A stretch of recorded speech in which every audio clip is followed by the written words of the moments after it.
एक गांव में एक माँ अपनी बेटी के साथ रहती थी। माँ बहुत मेहनती थी और बेटी बहुत शरीफ, सादा और घर के कामों में माँ का हाथ बटाती थी। उनके घर के साथ ही एक पड़ोसी रहता था जिसका एक बेटा था। वो लड़का पढ़ा लिखा, मुहज्जिब और खामोश तबीयत का था।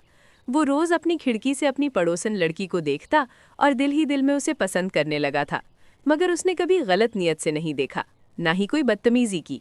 उसकी मोहब्बत खालिस थी, लेकिन वो डर की वजह से कभी कह ना सका। एक दिन लड़की पानी लेने कुएं पर गई। वही लड़का भी वहां मौजूद था। दोनों ने एक दूसरे को देखा, मुस्कुराए, मगर कुछ न कहा। बस एक लम्हे की खामोश समझ थी।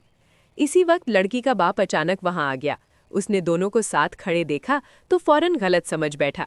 गुस्से में आकर उसने लड़के को बुरा भला कहा और अपनी बेटी को घर ले गया। माँ बहुत परेशान हुई। उसने बेटी से हकीकत पूछी।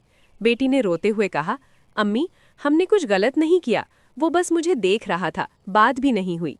माँ ने समझदारी दिखाई और अगले दिन लड़के के घर जाकर उसके वालिदैन से बात की। लड़के ने बड़ी इज्जत से सारी हकीकत बताई और कहा, अगर आप इजाज़त दें तो मैं निकाह की नीयत से रिश्ता भेजना चाहता हूँ, वरना मैं दोबारा कभी लड़की को तंग नहीं करूँगा। ये सुनकर लड़के के बाप को अपनी गलती का एहसास हुआ। उसने लड़के से माफ़ी मांगी और बाद में इज्जत के साथ रिश्ता कबूल कर लिया। वक्त के साथ दोनों का निकाह हो गया और वो खुशी से रहने लगे। जल्दबाजी में किसी पर इल्ज़ाम नहीं लगाना चाहिए। मोहब्बत अगर इज़्ज़त और नीयत के साथ हो तो वो गलत नहीं होती। गुस्सा सच को छुपा देता है, जबकि सब्र और बातचीत मसला हल कर देती है।